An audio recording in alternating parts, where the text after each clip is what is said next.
Wala nang edit-edit, ito ang kwento. Personal na nagtungo dito sa Taguig City Prosecutor's Office si Vice President Sara Duterte para maghain ng reklamong perjury laban sa nagpapakilala umano dating aide o nakatrabaho ng Vice Presidente na si Ramil Madriaga.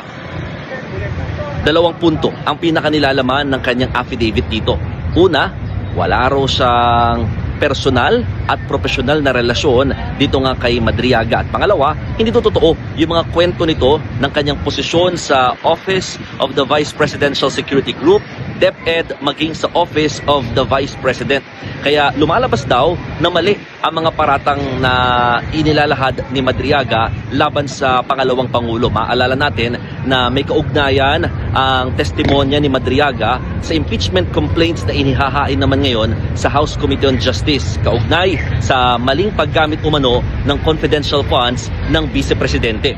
At may kasamang mga testigo, itong si VP Sara, 5 yan, na nagpapatunay na wala nga raw kilala o nakatrabaho na Ramil Madriaga sa kanilang mga tanggapan. Meron din silang mga certification sa mga nabanggit na mga opisina, OVSG, at saka sa DepEd maging sa OVP or Office of the Vice President. Lumalabas daw na politically motivated lamang itong mga paratang at alegasyon ni Madriaga maging ng mga nagsusulong ng impeachment complaint laban sa Vice Presidente.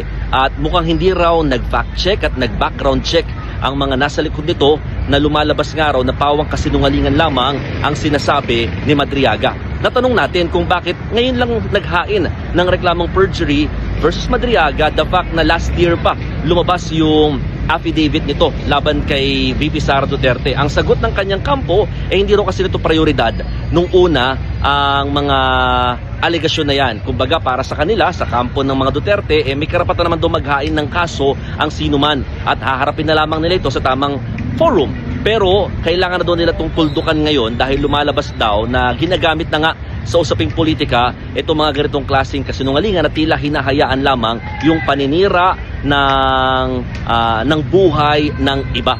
Kaya ang gusto talaga ni VP Sara ay mapanagot itong si Madriaga sa kanya umanong pagsisinungaling. Maaari daw gamitin ng depensa o ng kampo ni VP Sara ang magiging resulta nitong perjury case laban kay Madriaga sakaling humarap na nga or magtuloy itong impeachment complaint laban sa Vice Presidente. Nanindigan naman yung kampo ni Madriaga na totoo ang lahat ng kanyang mga testimonya laban sa pangalawang Pangulo.